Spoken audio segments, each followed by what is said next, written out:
বন্ধুরা, শীতকালে শীতের সবজি রান্না করে খাবার মজাটাই কিন্তু আলাদা।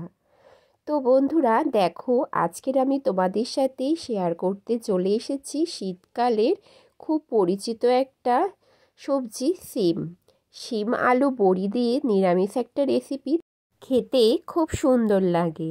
তো এই রেসিপিটা দেখার জন্য তোমাদেরকে প্রথম থেকে শেষ পর্যন্ত আমার সঙ্গে থাকতে হবে। তো চলো আমার সঙ্গে থেকে পুরো ভিডিওটা তোমরা দেখে নাও। নতুন বন্ধুরা চ্যানেলটাকে সাবস্ক্রাইব করে দিও, আর পুরাতনরা আমার এভাবেই পাশে থেকে যেও। এই রেসিপিটা বানানোর জন্য আমি একটা আলু লম্বালম্বিভাবে কেটে নিয়েছি, আর কয়েকটা সিম দেখো একদম আঁশ ছাড়িয়ে নিয়েছি, আর টমেটো একটা মাঝারি সাইজের কুচি করে নিয়েছি। এখানে আমি কড়াইটা বসিয়ে গরম করে নিয়ে সর্ষের তেলে রেসিপিটা বানাবো। তো সর্ষের তেল আমি এখানে দিয়ে নিয়েছি, আর সর্ষের তেলটা হালকা একটু গরম হয়ে গেলে আমি এর মধ্যে বড়িগুলো দিয়ে ভেজে বড়িগুলো তুলে নেব। আর আমি এটা নিরামিষ বড়ি ব্যবহার করছি।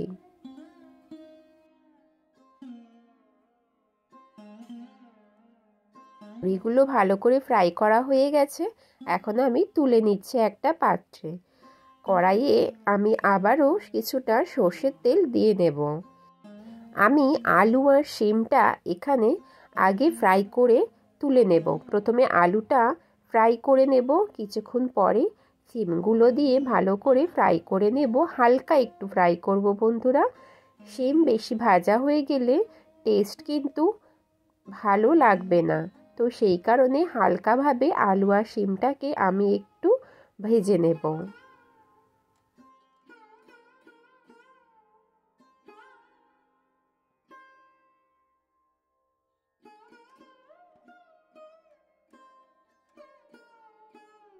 আমি এখানে সামান্য লবণ ব্যবহার করে নিচ্ছি।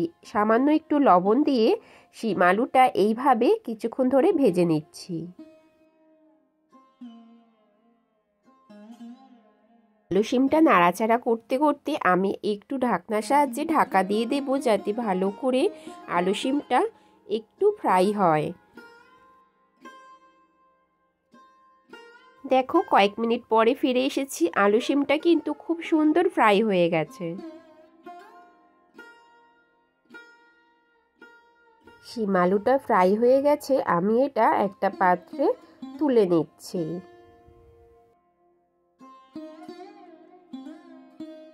ওই তেলের মধ্যেই আমি ফোড়নের জন্য দিয়ে নিচ্ছি গোটা জিরে, আর দিয়ে নিচ্ছি শুকনো লঙ্কা। মশলাটা যখন একটু গন্ধ ছাড়বে ফোড়নটা, তখনই আমি এখানে টমেটো কুচিগুলো দিয়ে নেব। টমেটো দেওয়ার কিছুক্ষণ পরে আমি এখানে একটু আদা বাটা আর একটু কাঁচা লঙ্কা বাটা দিয়ে নিচ্ছি। দিয়ে আমি মশলাটা একটু নাড়াচাড়া করে নেব।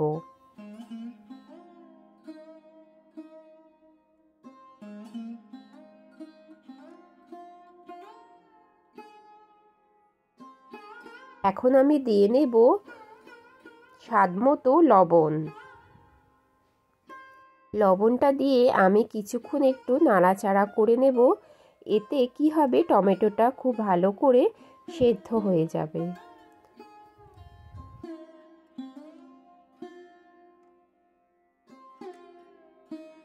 এখন আমি দিয়ে নেব হলুদ গুঁড়ো, জিরে গুঁড়ো।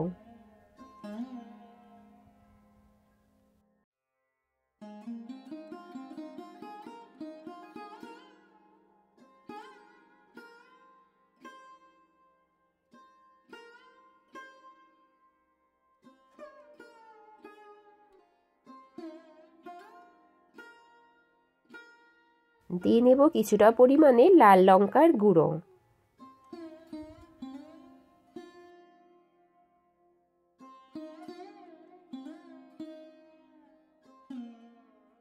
মশলাগুলো দিয়ে একটু নাড়াচাড়া করে আমি সামান্য একটু জল দিয়ে নিলাম।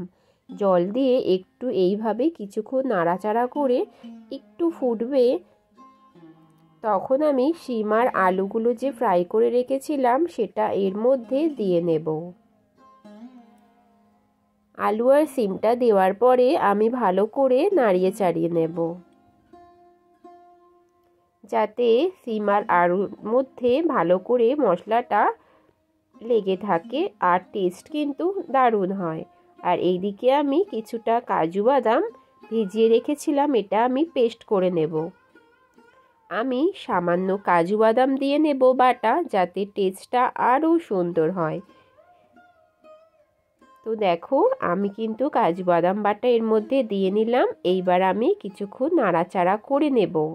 বন্ধুরা, এই রেসিপিটা কিন্তু পরোটা, রুটি আর গরম ভাতের সাথে কিন্তু খুব সুন্দর লাগে। তোমরাও এই শীতের সিজনে এই রেসিপিটা একবার হলেও ট্রাই করে দেখো আর কমেন্ট করে জানিও তোমাদের রেসিপিটা কেমন লাগলো।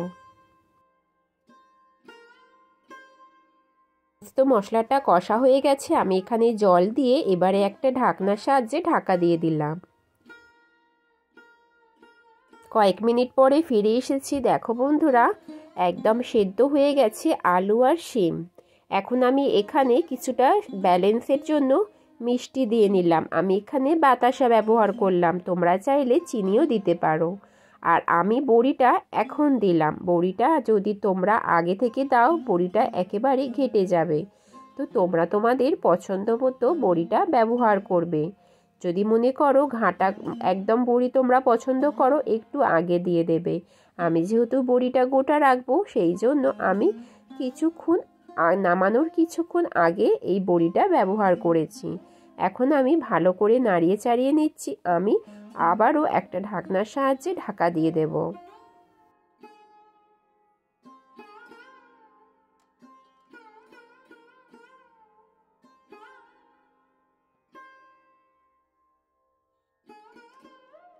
তো দেখো, বড়ি দিয়ে ঢাকা দিয়েছিলাম, কিছুক্ষণ পরে ফিরে এসেছি। দেখো আমার রেসিপিটা কত সুন্দর হয়েছে দেখতে, আর বড়িগুলো খুব সুন্দর সেদ্ধ হয়ে গেছে।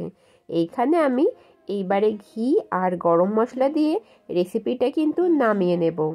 আর নিরামিষ একটা রেসিপিতে যদি ঘি গরম মশলা ব্যবহার করা যায়, তাতে কিন্তু স্বাদ হয় খুব সুন্দর।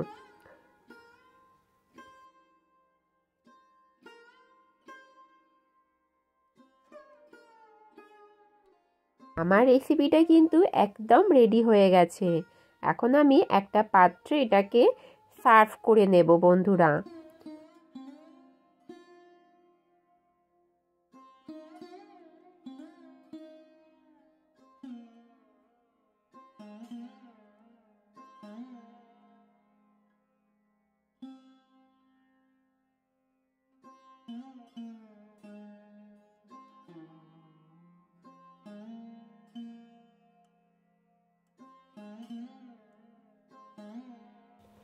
শিম আলু বড়ি দিয়ে নিরামিষ রেসিপি আমার একদম রেডি হয়ে গেছে।